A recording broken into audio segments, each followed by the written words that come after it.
What's going on, everybody? Welcome into another episode. It's the off-season episode of Talkin Grizz. We're talking drafts, we're talking prospects. So joining me now to talk about Orlando is Philip Rossman-Reich, the site expert and editor at Orlando Magic Daily. So we're on the clock now, and I just mentioned Orlando's got 5 and 8. So 2 pretty good chances to get good young guys onto the roster, but we're talking strictly number 5 right now. So in my mind, Philip, and tell me if I'm wrong, Orlando needs a scorer, a guy they can rely on from the perimeter, a guy who they can have score, really. I know it sounds so simple, but if you're looking at what that fit is going to look like for that top draft guy for Orlando Magic, what do you think they're looking to add to the roster? Yeah, I mean, I obviously this is a team that finished with the 3rd worst record in the league last year, and so they need a lot. They need a little bit of everything. They need someone that they can. The hope is that you could get someone that you can kind of center your roster around, because I mean, so many problems get solved if you have that central guy. I mean, you guys know with the Grizzlies, getting a guy like Ja Morant makes answering all the other questions a whole lot easier. The Magic are really looking for that guy. Obviously they'll have Jonathan Isaac coming back from injury next year. They'll have Markelle Fultz at some point coming back from the same torn ACL injury as well.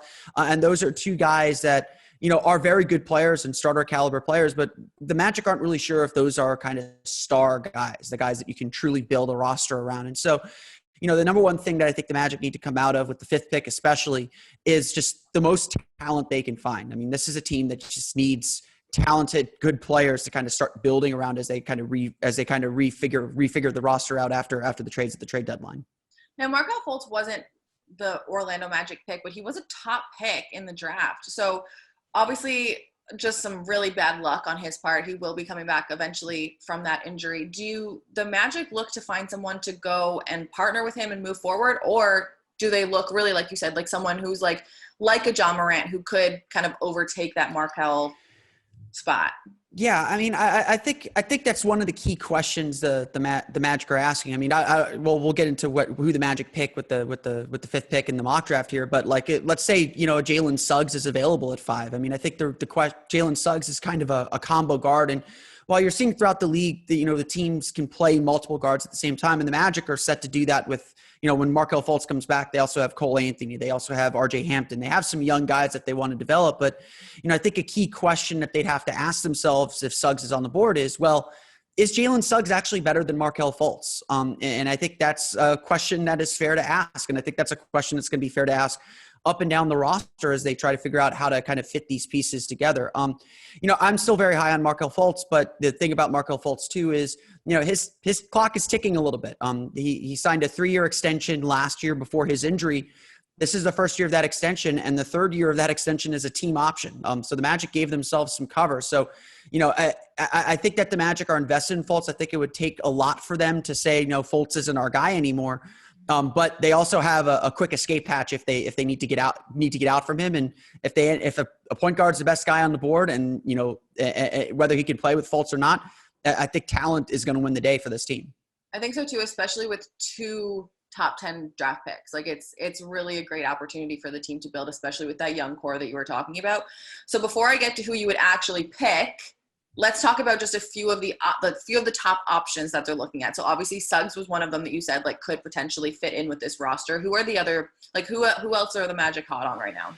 I mean, I think the dream would be for Jalen Green to somehow fall to 5 and the Magic to grab Green. I think, as far as, looking for scores, for guys that you can center your offense around and can frankly just bail you out of a bad offensive possession. That's something the Magic the Magic haven't had a guy who can bail them out of a bad offensive possession since Tracy McGrady in 2003.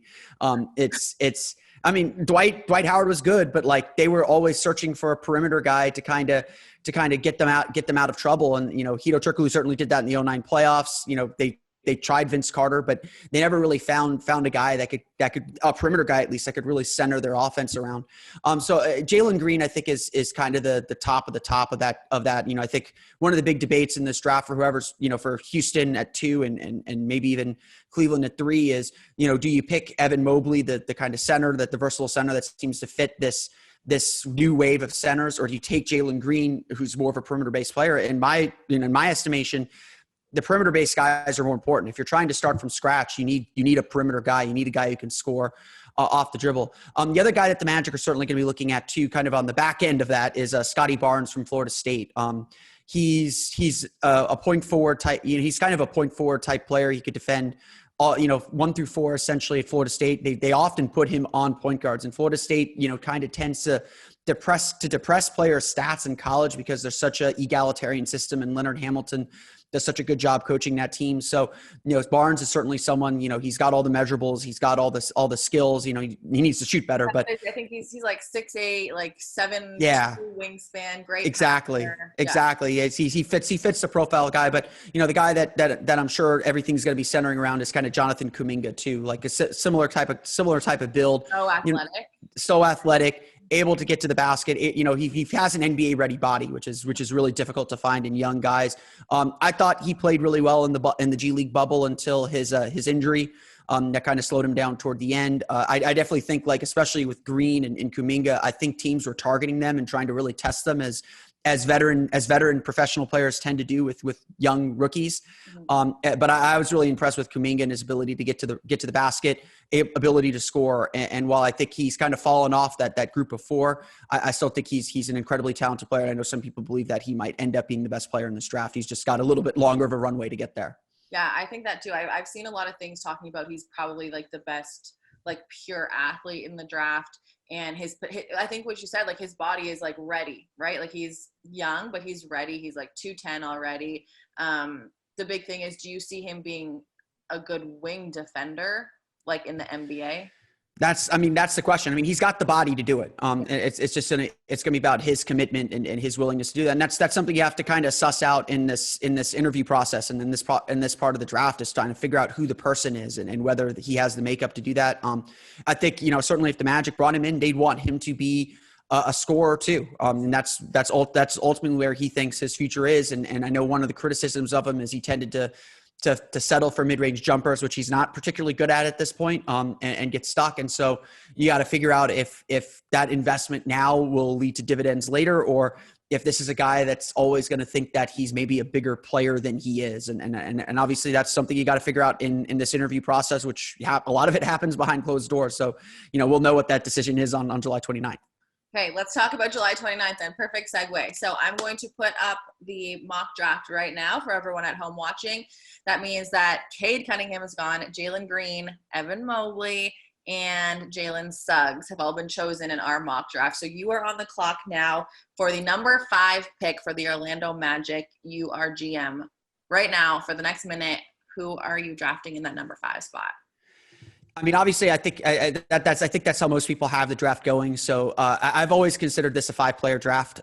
It's sort of become a 4+1 draft, and I know people are starting to really get on the Scottie Barnes bandwagon, but I don't think the Magic can pass up talent, and I don't think the Magic can pass up the star opportunity that Jonathan Kuminga brings. I think that maybe the calculus is a little bit different if they didn't have the 8th pick in their back pocket. And I think the 8th pick gives the Magic a chance to add another quality young player and kind of give a backstop and make sure that they get at least one rotation level player at this.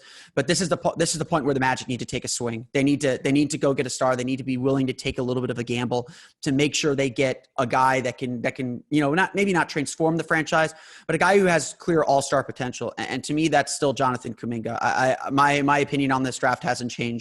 I said before the lottery, I really don't care where the Magic land as long as they're in the top 5. I probably should have amended that. Yeah, it would have been nice. It would have been nice to win the lottery and get in the top 4, but Kuminga is not a bad consolation prize. You just going to need a little bit more patience with him to develop. And obviously we don't have a coach right now for Orlando as we're recording this. Getting a good coach that can reach him and can relate to him and get the most out of him is going to be critical for everyone on this roster. But right now the team needs talent over everything else. And I think Kuminga is the best swing for this team. All right. You'll love to hear it, Philip. Thank you so much. This was our number 5. So we'll check back in with you later in the week for that number 8 pick when we get the picks for the 2 other teams that are ahead with 6 and 7. I appreciate your analysis so much.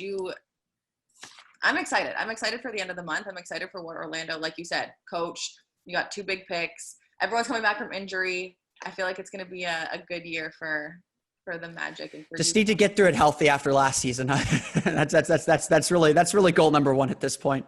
All right. And it starts, like you said, July 29th with that number 5 pick. So thank you, Philip. And we'll talk to you again in a few days to see the number 8. See you in a little bit.